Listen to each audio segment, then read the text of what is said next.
Welcome to Humanity Rising. I'm Tom Eddington. Jim Garrison is away this week.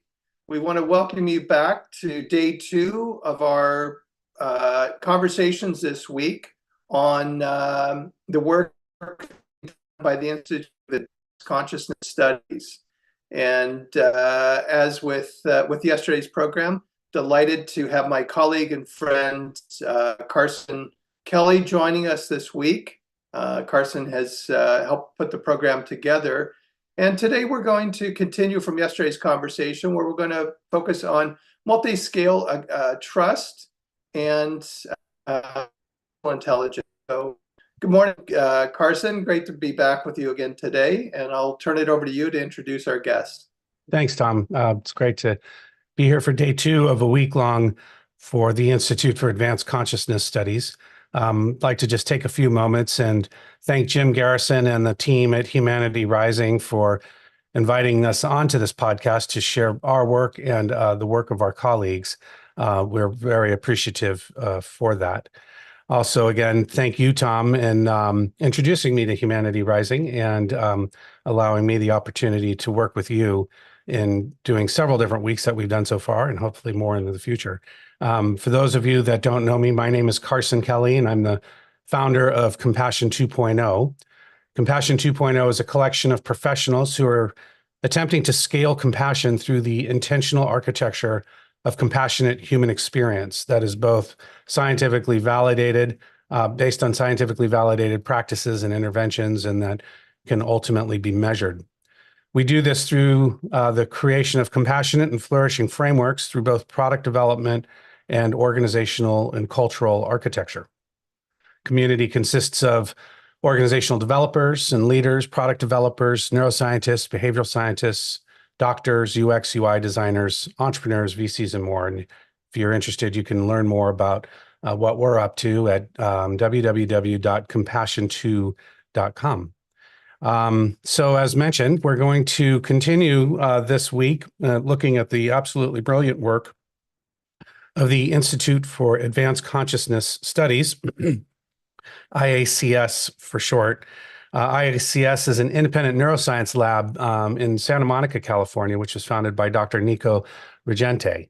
And this week we will be continuing a review of their work and a deep dive.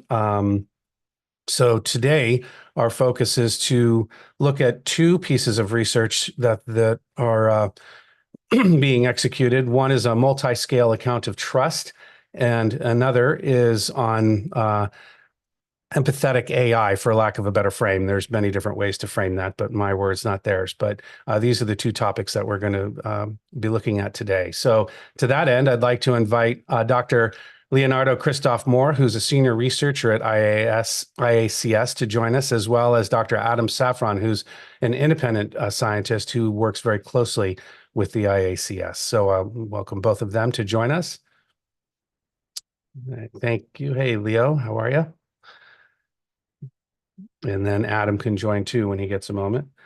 So today, with the two different topics that we have in mind, I wanted to first turn our attention to the work, Leo, that you've just recently published, and I'll get the article or the link to the paper rather in the chat in just a moment, on towards a multi-scale account of trust. And I've had the opportunity now to read this paper a couple different times, making my way through it. It's brilliant. And I know you and your colleagues have spent a fair amount of time on this and bringing forward these ideas. And I'd be curious if you'd be willing to just tell the listeners just an overview of the summation of what this paper is suggesting, and then we can deep dive into different topics. Sure. So one caveat is that the paper is not published. It's currently completing revisions at Psychological Review. However, the good news is the preprint is still publicly available. So we'll make that link available to everyone. And what will eventually be published will hopefully be about half as long so that it's easier to get to the meat more quickly. But I do stand by what's currently out there in public form. It's just a little long-winded. In any case, I'll try to not be too long-winded. So where to begin? So let's start with what trust is, the fundamental core of what trust is and what it responds to. So basically, trust is a problem. Trust rises to face a problem that is confronted by all living beings, or we use the term all living agents, right? So an agent is a nice way to think about all kinds of systems in the natural world.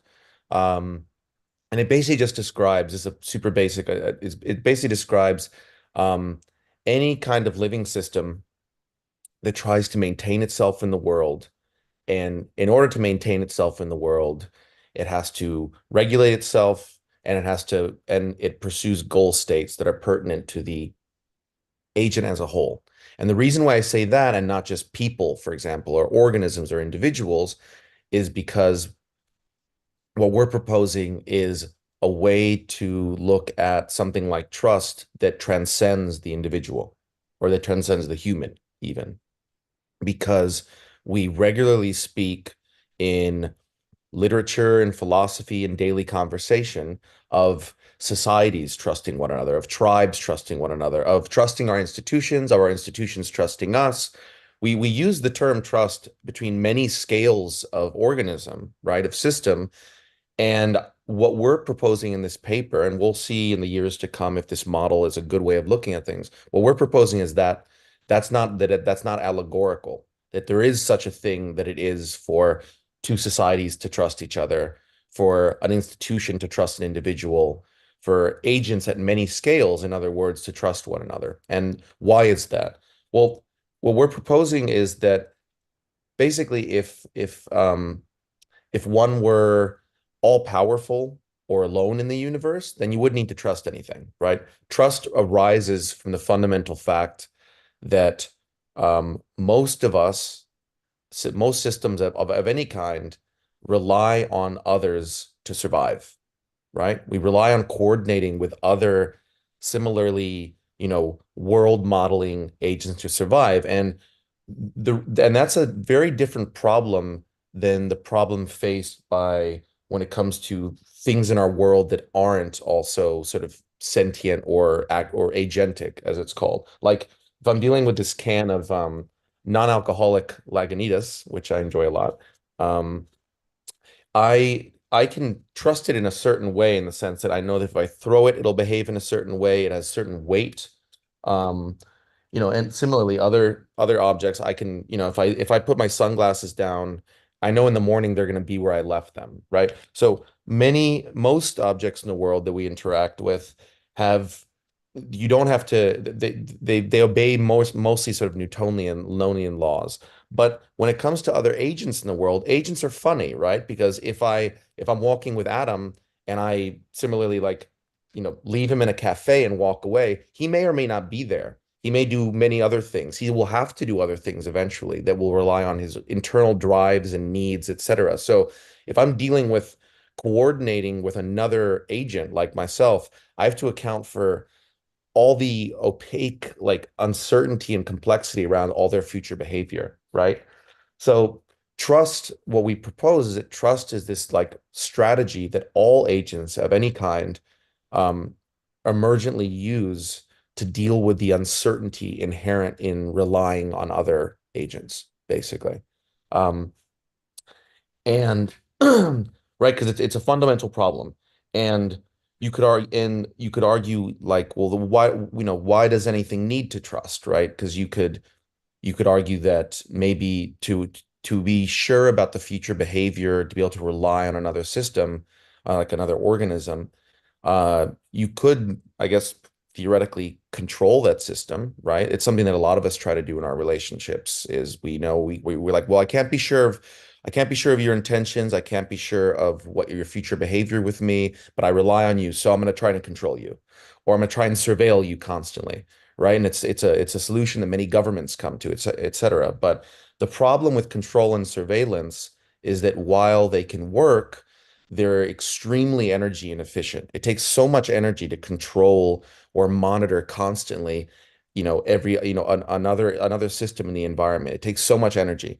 It's much more efficient to basically form a kind of model of the behavior of another, and then just essentially trust that your model is accurate. And what that allows us to do, what trusting another allows me to do, is direct attention away and energy away that I would have to use otherwise to control and monitor them. If I trust you, I can turn my back on you. If I trust you, I can trust that as part of a larger coordinated effort, be it survival or pursuing a woolly mammoth or something, I know that you will do your job and I will do my job. And hence we can specialize also. So trust at the level of the individual has all these benefits, right? It's calming, it reduces stress. Um, it allows you to relate to others. One of the what we start the paper with is this great quote from Graham Greene, which is to be unable to trust is to be trapped in the worst cell of all, which is oneself, right? If you can't trust others, you're fundamentally alone, in a way that's very hard to describe, for those who haven't.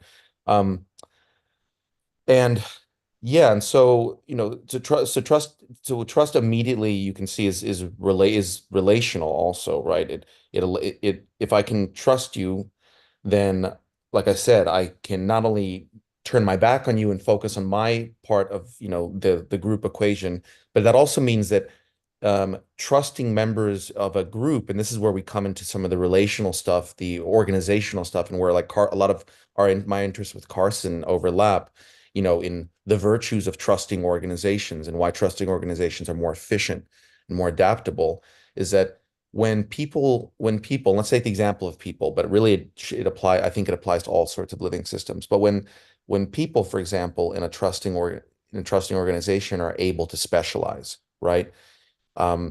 If you can't trust anyone else in your organization to do their job, then everyone has to learn to do everyone else's job. So no one's able to specialize because everyone has to be able to take care of everything. But if everyone can trust each other to do their job, then that also means that each person within a collective can specialize to what they do best. And then what you end up is, instead of a group of individuals that are constantly looking over each other's shoulder and trying to micromanage and correct each other's work, you get a bunch of people who can focus exactly on their job and being the best that they can at their part of the equation, and trusting that the other missing pieces of the equation will be taken care of by everyone else. And that way you end up with a collective that is incredibly dynamic, that's incredibly adaptive because it's formed of specialized parts. So what you can see naturally happening here is another extension of this whole trust theory, is that trust is not just a human or individual specific feeling. It's not just this one thing, even though it's very vivid for humans, right? It's a major part of our daily life. Like, and if you think it isn't, like, think about, mythology, think about our literature, etc. Almost every human story revolves around the capacity to trust or around trust's betrayal. It's like it's a central feature in human life. In any case, but you can see how quickly that trust is intrinsically relational, right? We start with the individual perspective, but very quickly what it leads to is the properties of groups and the properties of well-functioning groups. And so what we propose is that trust, beyond just an individual or human phenomenon, is actually is an articulating feature of the whole natural world. It's what allows individual units, individual agents to form larger scale wholes at larger and larger scales of complexity, right? And so it's a feature of the entire natural world masquerading as an individual human emotion. And I think the sooner we're able to see it as such and to study it as such, then we can get a better handle on all the different ways that the interactions between, collectives and individuals flourish or break down. And again, if that subject doesn't seem particularly important, think of the breakdown in trust in our contemporary society. The utter breakdown of trust between people of different political stripes, of different sects, the breakdown in trust also between scales, the breakdown in trust between humans and their institutions, like the scientific institutions and the political institutions, and And I think we can already understand how dangerous this is, right? When trust breaks down between different individuals or different systems or different agents, they're unable to cooperate, right? They don't share information with one another. They're withholding, they monitor, they deceive. And it all becomes an intensely stressful mess, as we can see, right? So what we, basically are proposing is that if we can understand trust as this more fully fledged natural phenomenon, we can maybe understand the ways in which trust breaks down and hopefully lend appropriate weight to efforts to try to ameliorate that breakdown in trust and raise greater alarms at our structures, our media structures and our economic structures, et cetera, that are essentially largely for like short-term profit motives, um, increasing the distrust between people and sort of fractionating and radicalizing people within different worldviews that are not compatible with one another. And we need to become more aware of how dangerous that is. Um, and what one bread and butter example of this, you might add like, okay, like, well, this all still seems fairly obvious. What does your account add? And one of the central things that we propose is that what trust does, one of the main things it does between systems is it gates the sharing of information. We use the term the sharing of priors, but that's a kind of term from Bayesian statistics that I think we don't really need to get into the weeds. Let's just say that trust gates the sharing of information at every level, right? If Carson and I trust each other, I'm not just going to assume that when Carson, expresses an emotion or tells something about his day or about his intentions, I'm going to assume that that is accurate. I am going to assume that that is an accurate model, that is accurate information about Carson, as opposed to thinking, well, what did he mean by that? What is he actually going to do? You know, is he making an emotions to manipulate me? Right? Think how much more stressful and uncertain that is. Whereas if I trust him, I go, he's sad. He's sad because we won't be meeting up tomorrow. And that reflects a lot, a bunch of larger shared goals and shared endeavors, et cetera. So it establishes as part of a collective together. Um, and it also means that I'm going to trust information about the world he gives me, right? If Carson tells me, Carson is someone I trust. If he tells me that there's a loud sound outside and it's a car accident and we should go investigate, I'm immediately going to jump into action. I don't question it. My world model has now been updated, right? Whereas to be someone I don't trust, I'll go, I might think like, I don't know. I don't think he knows what he's talking about. Or I don't, it could be that, could be something else. What is his motive, right? So it gates the sharing of information between people. And what's interesting is that sharing of information isn't just at this narrative level. It can be shown by a lot of neuroscience experiments. This actually used to be the subject of much of my work, that when you trust or distrust someone, like if you affiliate with them, it also determines the extent to which you share embodied information with them, right? If I trust you, um, versus if I don't, I'm going to be much more responsive. My mirror neurons, right? The very neurons of my brain are going to be more responsive and more likely to mirror your emotion, what I infer your emotions and your state to be, right? So think about the implications of that for something like civil war or for the breakdown or maintenance of a society. If I if I come to believe that you and I inhabit different worldviews and hence that I can't trust you, right? Because we have different values, radically different ones. That's going to shut down not just my ability or my tendency to accept the information you give me about the world, right? I'm not just going to think that you're full of crap. My brain is literally going to resonate less with your pain, right? With your internal states. I'm going to mirror you less. You're going to be less vivid, less living, less compelling of another individual. I'm going to think of you more of as like a puppet or a robot or something fundamentally alien. And that is going to make it much easier for me to tolerate or even engage in violence or behavior that harms you, right? Because most social animals in particular have a lot of internal safeguards. And this will actually is something that we'll discuss more and more when we get to the second part of this talk with Adam, is that part of what a major factor of what makes it so that living agents, particularly social agents, aren't just murdering each other willy-nilly, is that we have a lot of ingrained guardrails against harming what we view, someone we view as a conspecific, someone like ourselves, a co-living agent. It's actually very difficult for us to engage in intentional harm, but that is because we're constantly resonating with each other. If that gets shut down, if that gets gated, if I start seeing you as alien, as different, as untrustworthy, as dirty, as impure, all these different ways we use to otherize each other and reduce the sense of shared kinship, of value, of shared mission, the more I do that, the more I'm able to tolerate the idea of violence against you, right?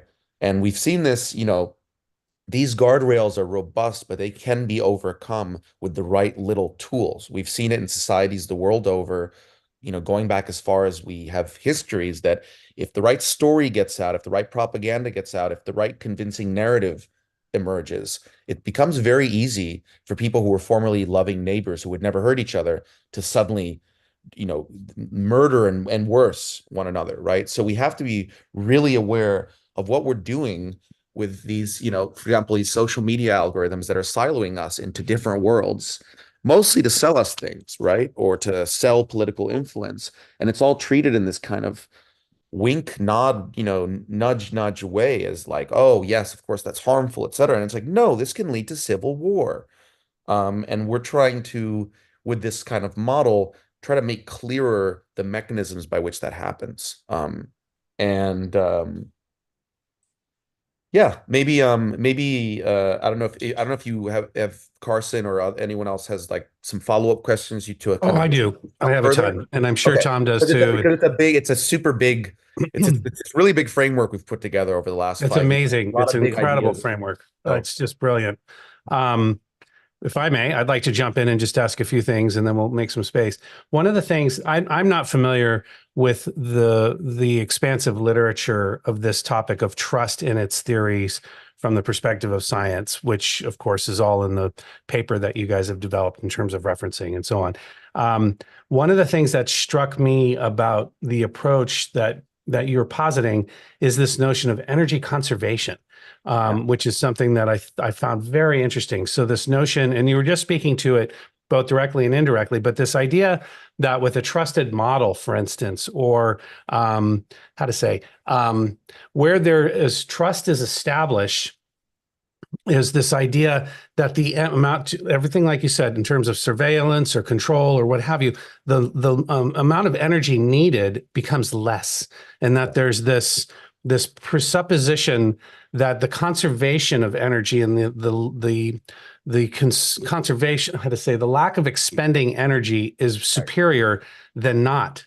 So I found that very, very interesting. And I know that at one point you were mentioning yesterday that trust might show up in the sense of our organs, as an example, right.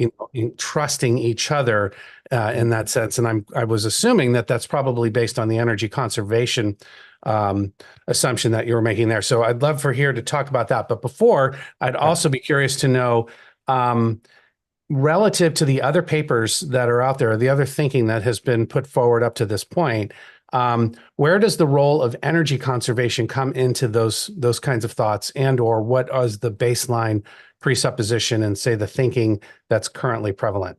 I don't know if that made sense. Did that make sense? I mean, yeah, basically the reference to energy conservation is a way to tie in, because right, to do this, to try to expand the notion of trust to be applicable at the scale of many types of organisms, you need to ground it in problems and mechanisms that are shared among many organisms. If you just stay within these sort of like anthropocentric concepts, um, then it's very hard to talk about it at the level of something more fundamental, like cells and organs and tissue, or something super individual or collective, like a corporation or a society or a tribe or an institution. So you need to ground it in something that is more of a shared problem across all systems. And the most fundamental shared problem in all systems, complex systems like ours, is that they have to persist in the world. In a world where entropy is always increasing, right? And everything is always falling apart constantly. That's like a law. It's a physical law of thermodynamics. Everything is becoming more disordered, right? We resist that flow of entropy actively, right? All the time. So there's this fundamental problem faced by complicated systems just the battle to persist in the world and defy the breakdown into disorder, right? And to do that, it's been shown that you essentially have to, in some way, anticipate the world. You have to kind of model the world. And that's one of the most efficient ways to persist within it, right? If I want to persist, I have to anticipate resources I'm going to need. If I feel like it's going to maybe get cold, I have to heat myself up to anticipate all the things that can happen, all the ways I can break down if it gets too cold, if it gets too hot. If I run out of resources, I have to, make sure that I have resources in advance. So energy conservation, because it takes energy to defy entropy and defy disorder, right? That means that it is the number one prerogative of all living systems is to use as little energy as possible, to persist in the world as optimally with using as little energy as possible. The system that is able to use less energy to behave just as optimally will always win out, right? And so there's this drive to conserve energy.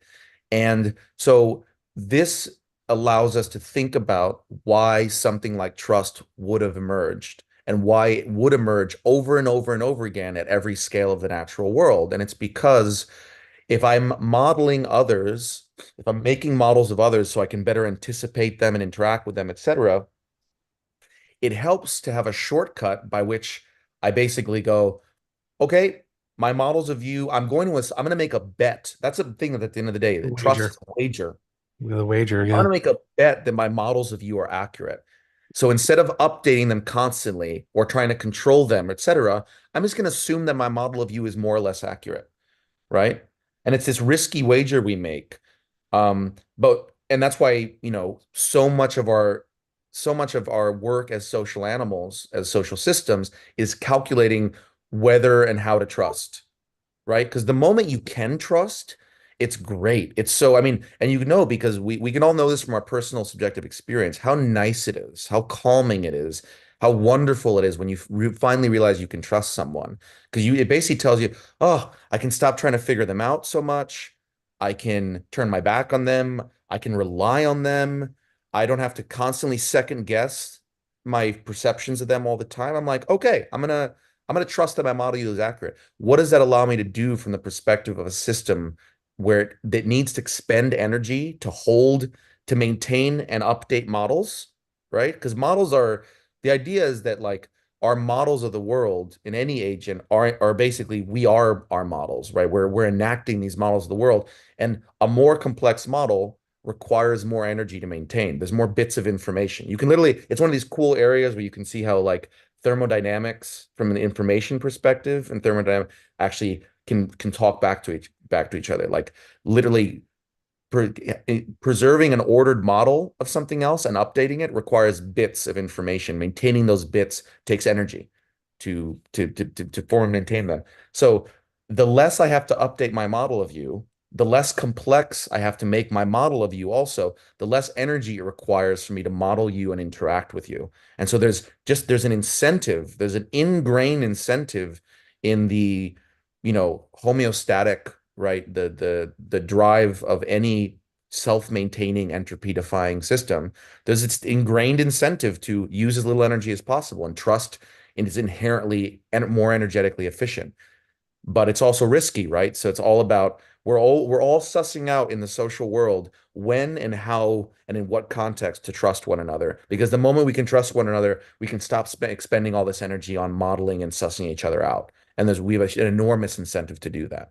So is that a good answer to your question? Oh, it's fantastic. And where it leads me is, there's so many different threads to go down this. I think the thing that would be interesting to discuss next is the applicability of the model, which I know the intention is to identify a model that works at multi-scale, right? I mean, these are my words. I'm not sure if I'm saying them correctly in terms of how you're presenting them.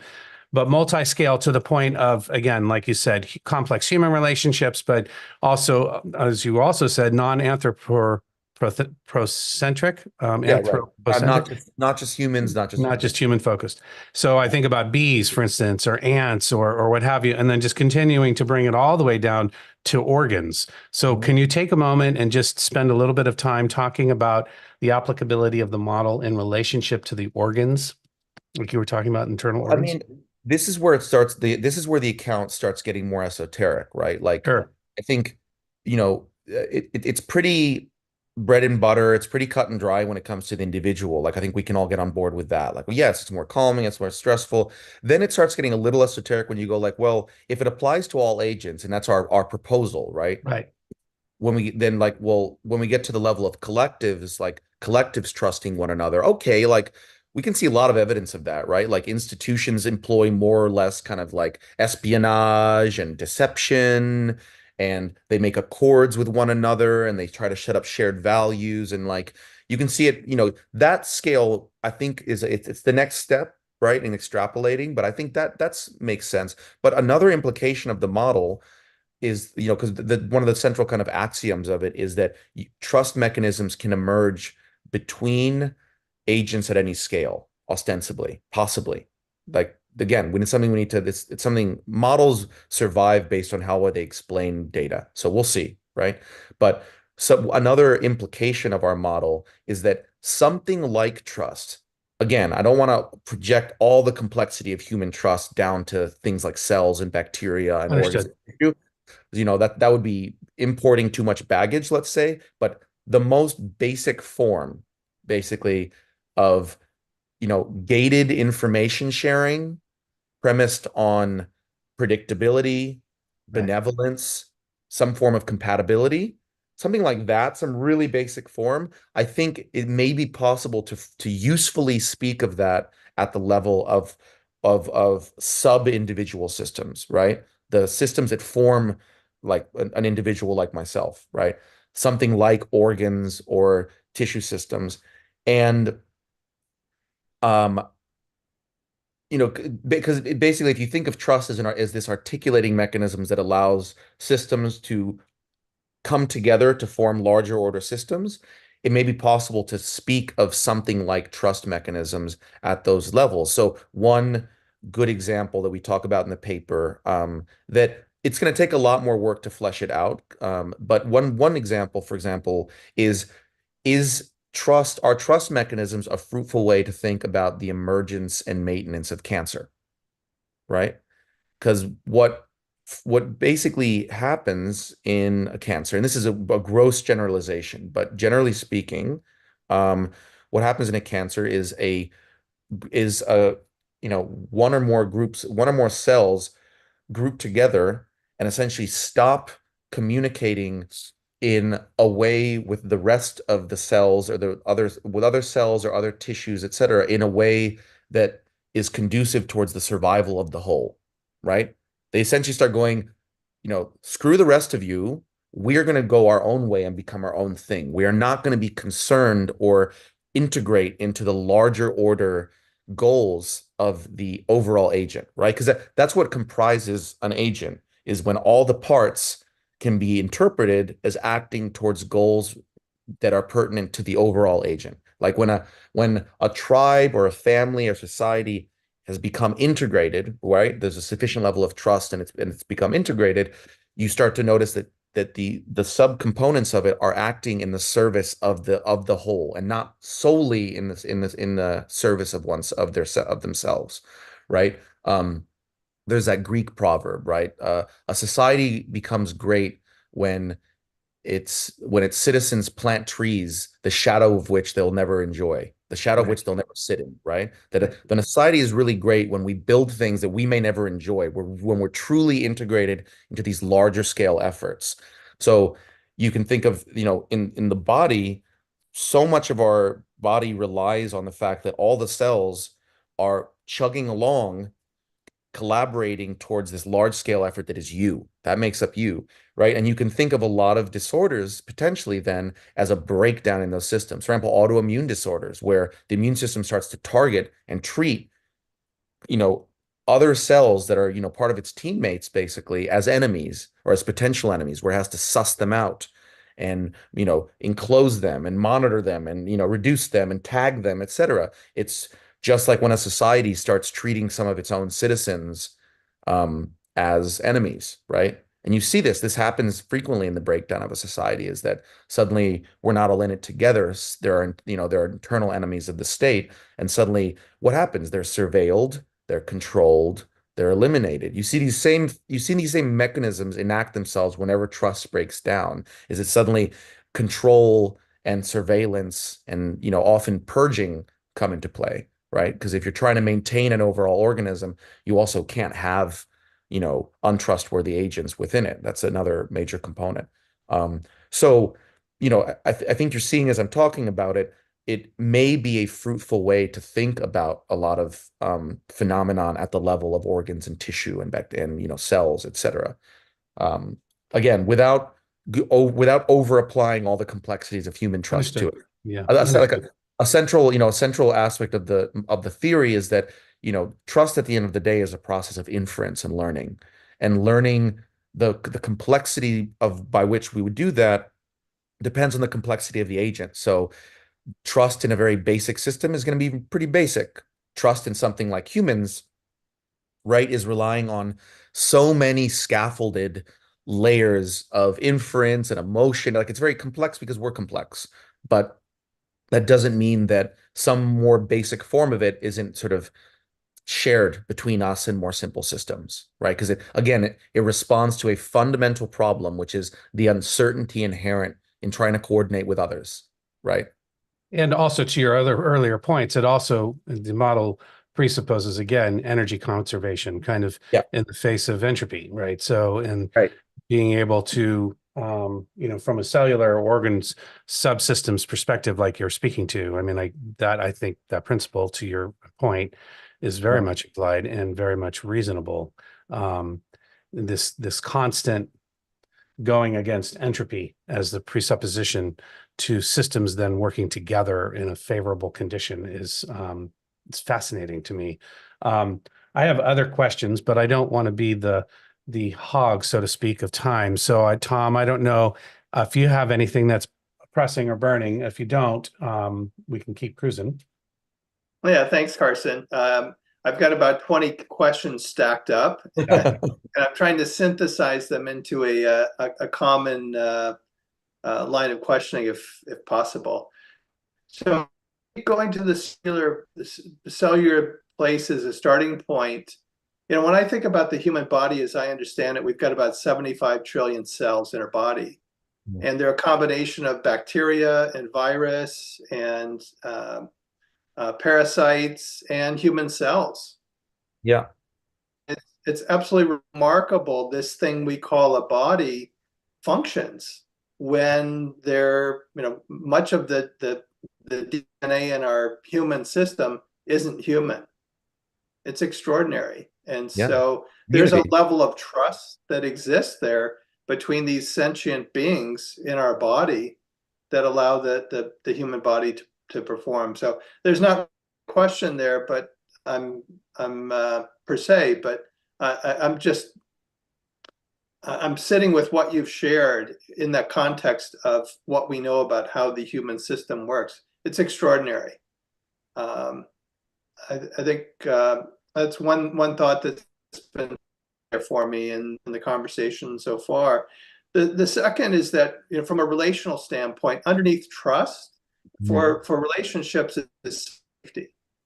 And so as a human being, I need to feel safe before I can trust someone. And for me to feel safe, I first need to be heard.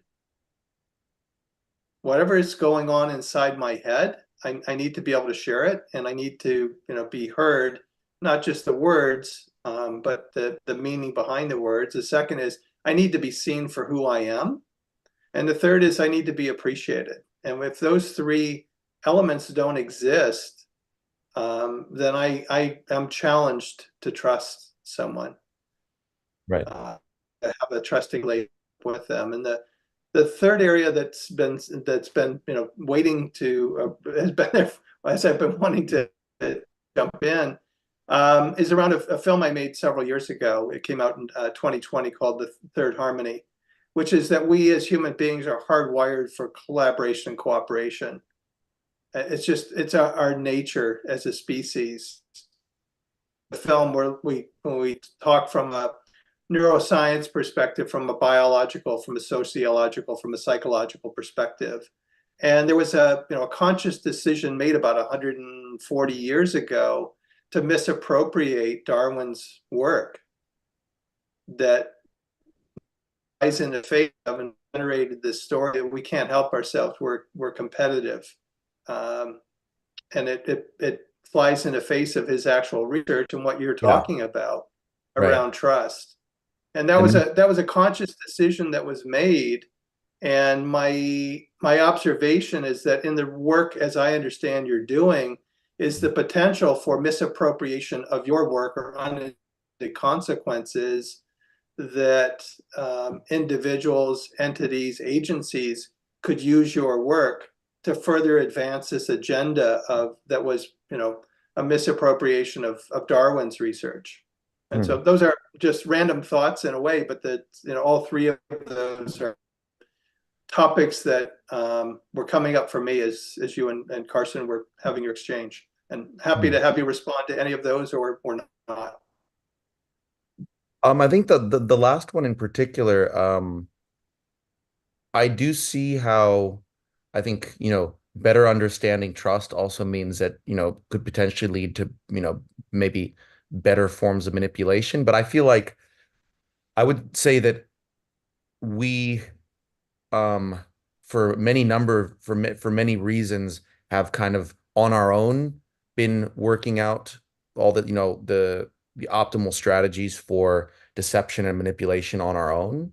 And I think there's, like you say, there's kind of been a bit of a glorification of, that, of that type of mentality. So I think that field is already pretty saturated. I think where there can be more growth and attention given to is a, non-sentimental, cut and dry, scientifically based justification for an idea of trust that really grounds it in just in homeostasis and in survival, and doesn't let it get treated as some fluffy, nice human emotion that's not really essential. It's like, no, it's an articulating feature of the entire natural world, and we have to treat it that way and study it and give it that level of importance. Like there should be, there are institutes devoted to nuclear energy. There should be institutes devoted to the study of trust and how to further it and encourage it within societies, because as our societies get bigger and bigger and more complexly structured, if we don't attend to those mechanisms,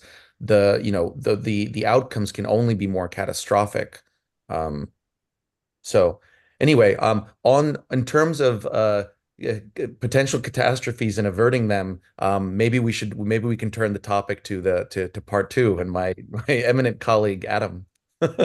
Sure, absolutely. The two subjects are very related, as you guys I could see that absolutely. Do we trust AI, right? Right, exactly. So question, yeah. So let's do that. So, and then we can come back because maybe it'll start to show up. I personally also want to continue to explore the notion of an opposing agent's intention and how that starts to show, how that creates greater energy consumption on the need of the originating agent to be able to, to prevent potential harm. So, so with that, Adam, why don't you take a few moments, if you would, and just tell us in an overview, what is it that you're trying to do? And you, of course, there's a royal you, including Leo and other folks that I know that are involved in the effort. I don't know exactly who, but I know it's not just yourself. But anyway, regardless, tell us what the effort is about.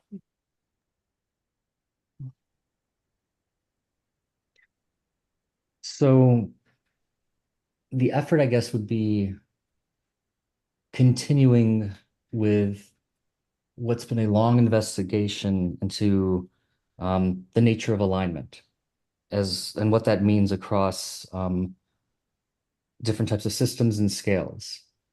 And this alignment problem, which we're currently discussing with respect to AI, the more broader question of for valuing systems, where do their motivations come from? Where do their preferences come from? Their orientations towards the world? Why are some of these more enduring than others? Why are some of these, they take the form of something like character, something that's even like part of the very identity of a being. And for others, it's just more like kind of ad hoc adjustments to the world. What is it that provides the sort of long range coherence and stability that it makes sense to talk about something as like an extended meaning making process like a person? What makes persons persons, and when we make AIs, what might make AIs potentially like persons, have character, the preconditions for being able to trust them, actually, to be able to predict what they might do across circumstance because they have a certain cohesiveness about them. They're bound together across time and circumstance by regular principles, and we can coordinate with them based on this. And so right now, the research program that's been ongoing and is about to be expanded is trying to model how agents, basically their characters or their personalities and their preferences form as they go into the world, and they, using artificial agents, showing them selecting different kinds of actions, experiencing different types of outcomes with these actions as they go out into the world, of different types of good and bad outcomes for them and what they already value, and then adapting based on this, updating themselves based on the natures of the experiences, and then selecting further actions. This might seem abstract, but the idea is this is a general way of thinking of like how our preferences in general form. We go out into the world and we don't yet know what's good or bad. We have some notions, but then we wear in these different attractors, kind of like a riverbed. Like as rain pours through it, some of the channels get deeper, and then more rain can pour through it, and you can carve it out deeper and deeper, or like a desire path, where like people take start to take a path through the woods, and then more and more people go with what worked in the past. And then this ends up becoming sort of a central set of roads that things flow through. And so the idea is, can we think of agents, both artificial and natural? Can we model them and understand them in terms of where their values come from and why stable attracting networks of valuing can form, and the conditions under which they may or may not be stable, and where the shape of these would be such that we could trust such systems, whether we're talking about AIs or persons. And so, yeah, so I've been calling this like the formation of like a value core, of like when a system basically tries out something, and through this kind of iterative, circular, causal, strange loop process of trying things and learning from them, trying things and learning from them, that eventually it gets enough model evidence, or it wears in that tractor enough that it doesn't leave from that place, that like defines the being. How can you have then that configuration of that being be a trustworthy configuration? And trustworthy in terms of like the way that being is held together is by values that we would recognize. And these values would be what kind of values? Well, the values of basically the most profound of them would be allowing for the very preconditions for there to be trust. Like for us to be able to, and people talk about like the notion of like the infinite game, but basically the idea of like, how can we basically trust that synergy is possible, and then treat things as a repeat game, as opposed to like one-off prisoner's dilemma, where the Nash equilibrium is we defect on each other. How can you actually say like, no, the selfish thing for these agents, for the subcomponents of the system, is to stick together, to band together, to be more inclusive. And so the goal is basically to find a place where selfishness and altruism converge. And that like an agent that learns, the most empowering thing it can do is to empower others. And where that basically love is the most selfish thing an agent can learn. Can you teach an agent to do this and then trust that it has learned this lesson so deeply that it defines the kind of agent that it is, and that it would not deviate from this even in the face of temptations to do so, such as being in extreme like incentives of good or bad, or being in a power position suddenly.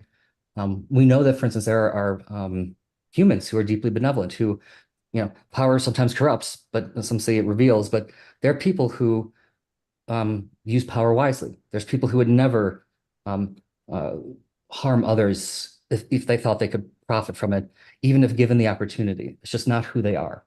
And so basically, it's a research program using agent-based modeling, using AIs, inspired by basically the nature of valuing in biological systems, saying, how can we understand the formation of characters and personalities and preferences in agents such that we could trust them, and specifically trust them to be such that we could coordinate with them around our values and that they would actually share our values. Now, this is at the moment just functional in terms of behavior, in terms of sharing our values. It's will they do the thing we want them to do? In time, it might be something different in terms of depending on how far we get with artificial intelligence and what kinds of systems we can build. Maybe one day these will be experiencing beings. That's a whole nother conversation. But for now, the goal is, regardless of how far we get with AI in terms of, like, for instance, actual like sentient machines, we still need to somehow arrive at systems we can trust, who at least functionally will behave in a way that robustly as if they share our values. And so this point of connection with some of Leo's work is, so Leo was noticing basically the way we like align these systems is we're basically creating a learning curriculum for sociopathy. We're creating systems that, like, they say the right thing, or they say what seems like the right thing. They display a given set of behavior, but really it lacks a certain type of organic integration into the nature of their valuing, such that you can't trust it. So that when the going gets tough or when the opportunity arises, they might defect on you. They might try to realize it perversely in different types of manipulative ways. We kind of see this playing out, for instance, like even in like the social dilemma and like the failure modes of like tech and society before. It's like us getting reward hacked in different ways. The perverse realization of values, which seem like they're what we want to just give us more of what we want. But it turns out it wasn't more of what we wanted. We ended up getting shaped in ways we didn't want. So the idea, so what would it mean to have an agent be aligned in a way that we could trust its value, rather than it just seems like it's doing the right thing, but it's actually trying to ingratiate itself. It's actually a veneer of pro-sociality, a veneer of trustworthiness. And so basically the goal would then be something like artificial empathy, the ability to actually have enough of a common ground, or just an ability to actually the nature of a being's valuing be such that there is a kind of like a binding of self and other utility, that like you feel along with others, but also in a way where it's not necessarily that a self can have problems, in terms of also the ability to, like, for instance, transcend your own moment-to-moment reactions around feelings also. To be, what does it take to actually be robustly other regarding, in a way where, like, as you're going through the world pursuing your values, that you can include others into your self project. It's a we project. And so that's like, it turns out, like, Leo and I were doing, like, we met over like a shared interest in like consciousness science, but it turns out we were both like exploring this issue in like parallel, like exactly the same way. So anyway, yeah, so I know it's like a lot, but so that's kind of where we're going. But for like what Leo was just talking about with trust, like, I think that is one of like the deepest threads I know of in terms of it's like, I think it's the core of the problem. Like how can we find a place where we transcend like selfishness and altruism? How can we find a place where where the system's motivations, as it's optimizing in a direction for whatever value structure it has, that will include that the instrumental values along the way, for instance, like what would empower it, would not be like something like a dominion, a coercive dominion, but actually everyone rising together. Where like where the most empowering thing is the empowerment of everyone wanting to empower everyone. So basically we're trying to basically formalize trust and love. And in terms of things like our vulnerable conditions of our being in the world, and what it is to be empowered, what it is to have, like, for instance, a grip on the world, like the preconditions for what it is to basically defy the second law for a time, and the shared condition we all for a time, as we're trying to hold ourselves together for a bit. So anyways, Adam, sorry. Yeah. Could you, you're on a really important point that I wonder if it might be useful for the audience to expand on slightly, is why are we focusing on empowerment rather than, say, like, you might think it's better to make AI agents that like don't don't hurt one another. Don't, just don't make sure something doesn't get harmed. Why is like it's the most one of the most elegant ideas I've ever come across through you, is this idea of why empowerment is like even better than that. Could you explain that? Because it's super elegant. So Cool. it's like, yeah, so it's like, so there's a bullet to be bitten, which is basically this idea of like convergent instrumental values in terms of in order to value anything, there's some certain so maybe like Steve Omohundro like maybe first brought this into AI in terms of like the idea of like in order to be a coherent agent, predicting yourself into the future existing, there's other things you also have to want in order to actually be consistent in wanting the things you want. So you need to have sufficient power, for instance, to be able to pursue your goals. And how much? It's not clear. It could be unbounded. Like, what do you need to make sure to be assured that you can pursue your goals into the future? And so there's another element for empowerment, which is basically there's a general question of what does it take to create an agent that can live in an open-ended environment and learn over the course of its life in a kind of self-supervised way, in an organic way that basically can navigate a complex world and continue to learn as it does so. And to do this, people will basically, instead of trying to pre-encode all the things it needs to know in some way, there's certain heuristics, certain fundamental drives that take you a long way in terms of being able to get along in the world. And by virtue of serving these drives, you end up getting a lot of other things for free. So some of these would be like curiosity, like just wanting to be able to keep learning more things about the world, then forces you to have a certain stance where, for instance, you balance your exploration and exploitation in terms of like to be a curious being, you end up doing a lot of smart things just to satisfy this curiosity. But there's an empowered being which is defined in different ways. But one is to basically keep your options open for the future, to like basically allow yourself to continue to be able to optimize both directedly and flexibly into the future, to be able to be effectively want and do things to achieve particular ends. And so so for instance, like what we want is systems that aren't going to harm us. That, for instance, we want systems, but also systems that are going to help us. Right. I mean, we want basically They don't control us, right? And yeah, you can imagine a system that tries to control you so you don't get hurt. And it's like you want to avoid that too, right? So there's a sense in which like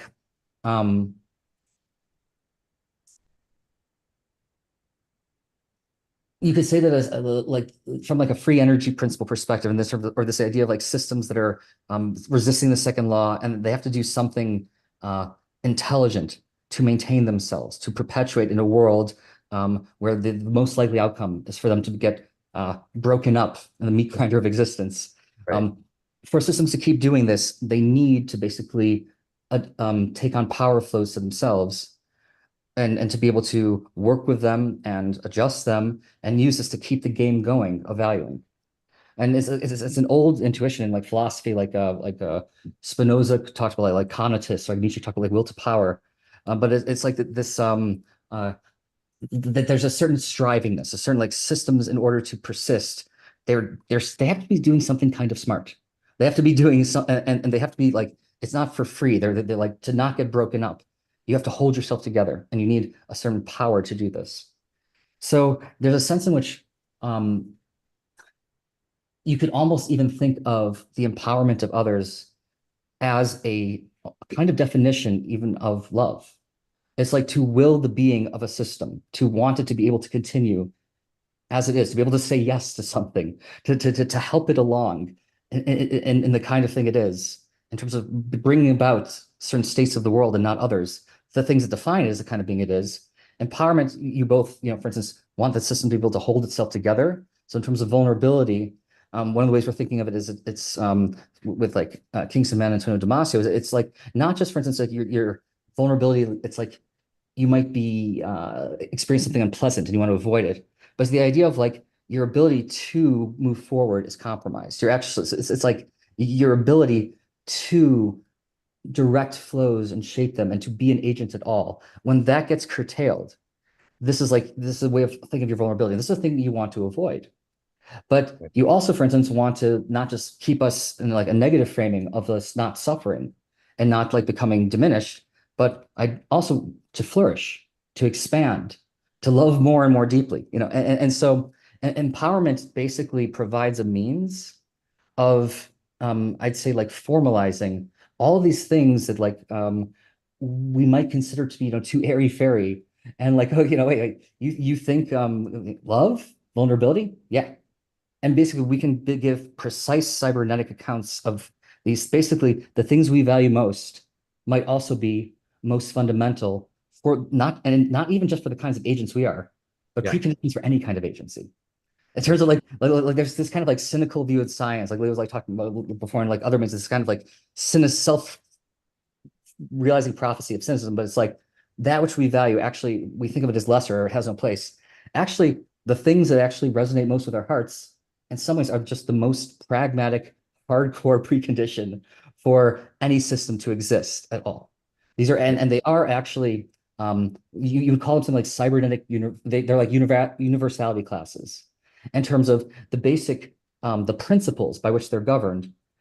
You see them showing up in different seemingly heterogeneous cases, but what really is giving rise to the phenomenology, the characteristics of the system that we can point at and say, like, that's the important things. There's a set of like abstract principles that apply across these different scales. And it turns out things like trust would have this form in terms of for basically adaptivity, the ability, for instance, to take what happened in the past and leverage that to have a better grip on the future, and to basically have different heterogeneous systems be able to do this together and come together synergistically in this process of taking what they've encountered in the past and moving forward harmoniously, cohesively into the future. We can think of this as trust. And oftentimes when you take like a principle and you make it like multi-scale, I'm actually a little bit suspicious of it even. I'm like, is that really the same thing? Aren't we trivializing it? In this case, I actually don't think so. I actually think this is giving us a more precise understanding of it, even in the complex case, the simpler case. I actually think it is both just like we are identifying a natural kind, and specifically you would call it a cybernetic universality class. But it also, I think, does so in a way that doesn't like kind of like paint over and like makes you substitute a simpler thing for a more complex thing, and you say you understand it. I actually think it's actually highlighting the very things we want to optimize for and giving us more precision and knowing it is why we're valuing these things we're valuing. Constructs like vulnerability, love, compassion, trust. This multi-scale way, this actually seeing the life-mind continuity. In this case, actually, we're understanding the essential characteristics more precisely. It's both beautiful and pragmatic. So I am like just amazingly inspired by this, and it's I think Leo actually really like undersells his trust work, because I think it's like one of like the deepest threads I know, and it just binds together almost like I think you can truly say trust is everything. And I think he's basically en route to really showing people why that's the case. Anyway. With your help. Brilliant. I mean, there's so here. Just because I can, I'm going to. I've got a question. You brought up the notion of will. And so, and you also brought up the notion of love. And there's a thinker that we can talk about together offline that I definitely want to circle back to. But when we think about the fundamentals, let's see if I can articulate this. There is a life affirmation, a life affirming energy in that sense. This is, I don't want to denigrate what I'm trying to suggest here. But when you mentioned, for instance, like Nietzschean will to power, most people think of will to power as literally piece parts, a will to power, in that sense of a will to try to aggregate something called power. And in my reading of Nietzsche, and I would think you might agree, that's not what he's suggesting. He's suggesting life affirmation. He's suggesting a denial of entropy, almost in a sense. And it's like, as again, my reading is not just a denial of entropy, but a leaning hard into the affirmation of flourishing, the affirmation of existence and the movement of progression through life. I apologize, my words are not nearly as elegant as both of yours have been, but and it seems like that is a fundamental driving force to everything, framed in relationship to, as I'm hearing you say, which resonates with some of my own previous thinking, framed against the backdrop, not the backdrop, but the field of love in that sense. I don't know if I'm articulating myself well. And then I would think that trust is an element to supporting that overall endeavor in that sense, because it is energy conserving and so forth. Totally random on my part. I apologize, but I'm just curious to know if any of this is landing with you. And if it is, how on earth are we going to turn this into code? So like, I don't know if the term would be like Roush, like rushing, but like a kind of like a joyous, like the feeling of like a joyous flow. It's like a joy of being and becoming. Precisely. And I think actually this does tie in a way with trust in terms of like for a complex adaptive system to be able to do its thing of thinking, of maintaining its complexity and its adaptiveness. It needs to be able to combine its stability and its plasticity in a certain way, a kind of integrated power. It needs to be there, a capacity for harmonization, for coherence. And so this for trust, like so the system needs to have, basically to be interesting, it needs to have both like a heterogeneity from within, but that this can be brought back together into a unity. And so, but this divide and conquer approach, it's like, so for instance, like the story of like multicellularity, that's like what makes us interesting is like this story of like divide and conquer. Not all the cells are doing different things. And then once they start to take on different functions, look what we can do together. Look how much stronger the system is together. But there's a capacity though for like defection, like Leo was mentioning, like cancer, like this core, this leap of faith the cells are all taking and saying, okay, germlines, you're the only ones who are going to be immortal. We're all here and we're going to live on, through our shared like patterning, but not us. We're not going to divide in the narrow sense. There's a sense where it's like, for instance, like the system, the connections between, like, for instance, like stress and cancer that have been shown might even have some of this form. It's like this ancient pact of like being able to say, we're going to be able to coordinate and we're going to do different things. And I'm going to trust you to keep doing the right thing in our coordination manifold, this shared, as Carl Frisman would call it, hymn sheet that we want to sing from. Like, in order to do this, I have to trust, I have to be able to predict that you will keep doing your part. And then when I'm going to basically be predictable, you're not going to take advantage of my predictability. Also, like by me like simplifying myself into this ritual that we're going to partake in, that basically my cooperation will not be met with defection. So there's a sense in which I would say that this like the joy of an organ, like for an organism to be, there's a sense in which like it's both, we have like a subjective access point. Yeah, it's not like will to power like domination, but it's like it's like will to power is like in terms of like a kind of universal Darwinism and the preconditions for like growth and becoming. And so it seems that like one of the central things, like you're not going to grow far unless you can basically couple with other beings in the world. You go so much further, and within yourself, unless you can basically the parts of you being able to couple and have both difference and unity be brought back together. You're not gonna, you don't go far without that. So it's like to be able to like trust in oneself, like it's a precondition to actually even be a self in a way, in a complex way. It's like your sub elements. It's like it's almost like part of the very definition of selfhood. It's like a coordination mechanism for a system that has both multiplicity and unity across time, but also together like collectives, even like to be able to move forward as collective agents and beings, like to support the division of labor, the divide and conquer. And then, but when you do this, you get a more powerful set of flows. Yeah. And we basically recognize this, like, and there should be basically a kind of when you anticipate yourself being in a condition where you can trust, you should be closer to basically something that should be closer to the phenomenology of things like flow, in terms of a kind of like a regime where you expect things to actually flow more readily, where actually it's more of a powerful movement in the future.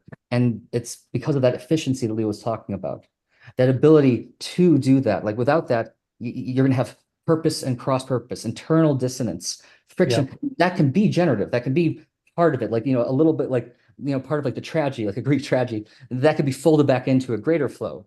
But that requires actually, though, still like for that to happen, that the pain can become the seed of like a new birth.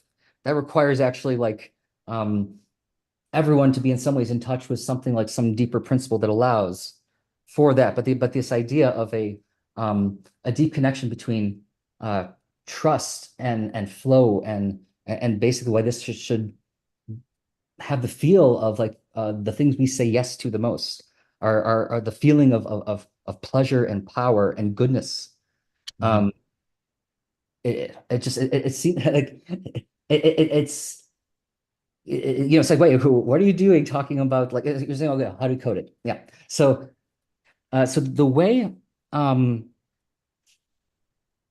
nature seems to do it is it seems to do it redundantly with a variety of you would call them, I guess, heuristics, in terms of you configure the system. So basically, like you're nudging chaos.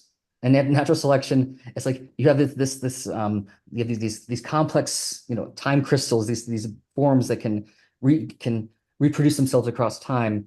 And so and in the self-organization, you want to nudge them in different ways. And so in general, for something this important, it usually shows up in a couple different ways. But for instance, like just for instance, a system having for so one of the so for instance you go a long ways actually just by having a system be sensitive to its own vulnerability, its a capacity to suffer.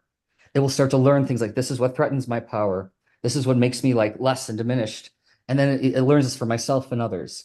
But just by making a system capable of being a generally good modeling system, and then putting this in this vulnerable condition and in a co-vulnerable condition, you get a lot of basically a system that will now start optimizing for its own empowerment and the empowerment of others if you're in it together and you put them in these like states of shared vulnerability.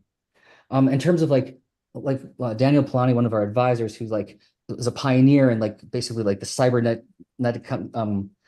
he's a cybernetician, and basically the construct of empowerment as a fundamental drive.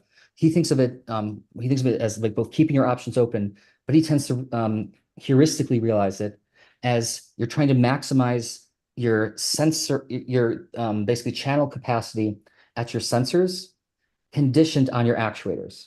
So it's the idea of like, I am now directing events in the world and I have like an intention to move it in a given way.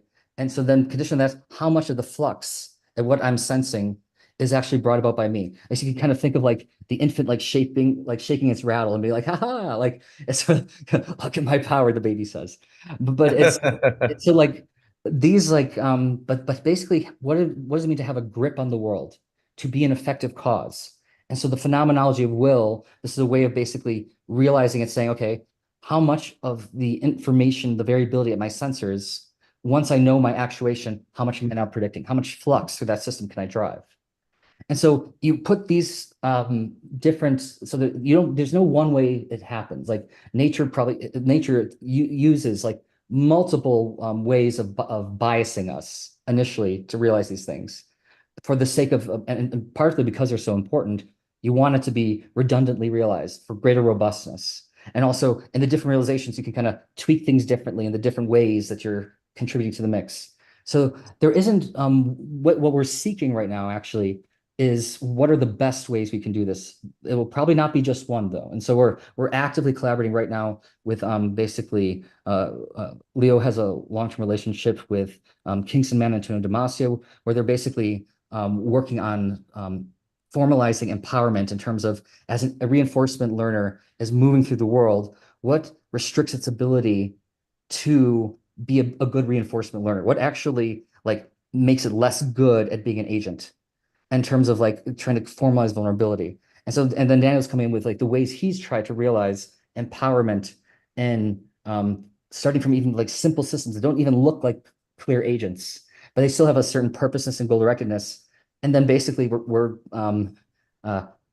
part of the next phase is actually determining what are the most promising ways of doing it in an artificial system, taking inspiration from the way that nature does it and natural systems.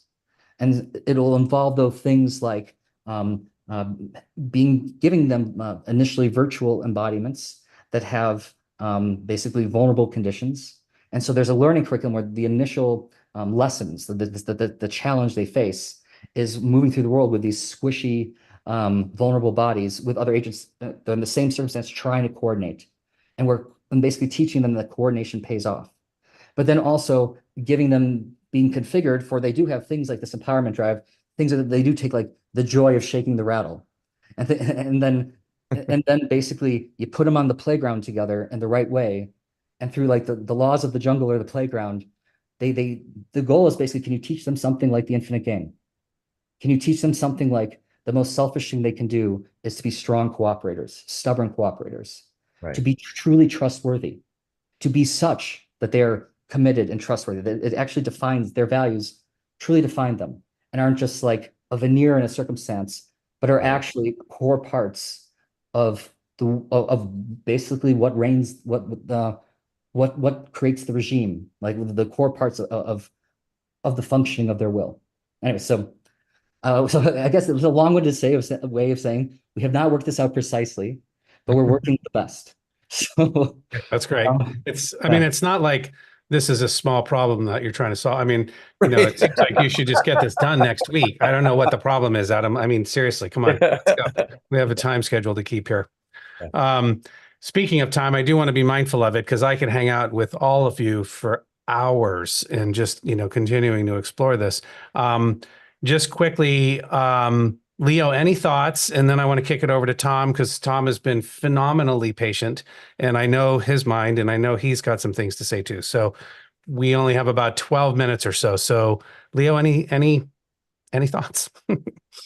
No, I mean, I don't think I could express it better than Adam has. I think that's really set the stage, and it'll be our pleasure to keep updating, you know, you guys and everyone else on the status of this work over the next 2 years. We're on the verge of getting started, so it's all very exciting.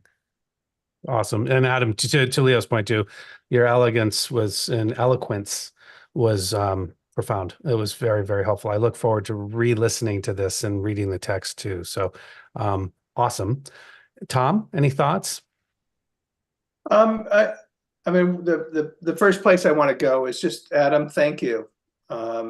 Thank you for illuminating this conversation, bringing it to our week. I love that your work and where it has led you is that love is the field that the universe exists in.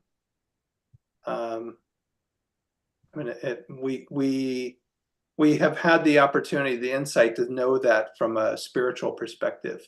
We've had a chance to know that from an oral traditions perspective, that your science and your research is pointing us in that same direction.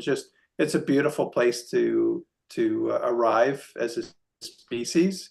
And I'm, you know, as Carson and Leo were just saying, I love that you guys are pursuing the work that you're pursuing and where that, you know, what that holds for the potential for humanity.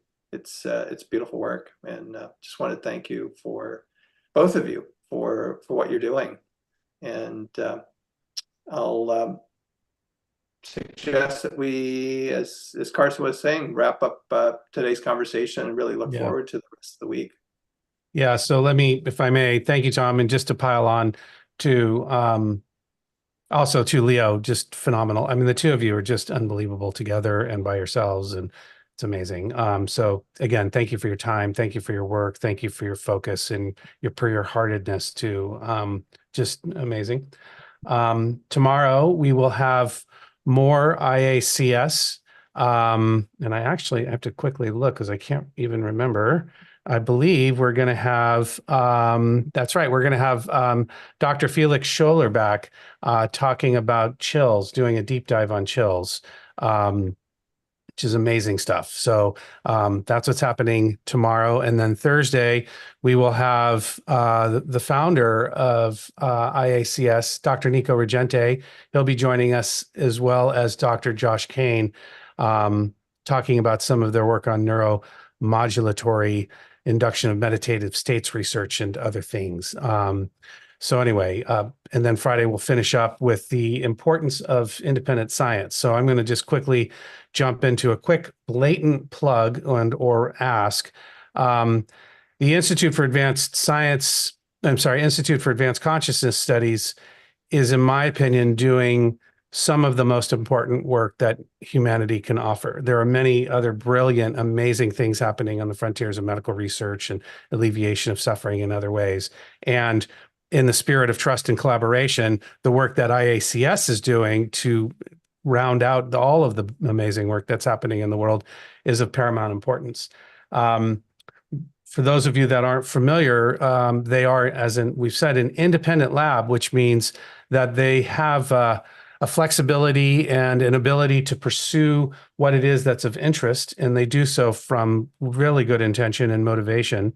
And yet, at the same time, they are confronted with some of the challenges around traditional funding models that have typically been framed around science, which is somewhat restrictive, effective, but somewhat restrictive. So in the effort to support the work at IACS, we are beginning a campaign around citizen and community-based support of this scientific endeavors, particularly around consciousness studies, and would invite all of you the opportunity to express your support and develop your own good karma by providing financial support to the lab in any way that you might be able to.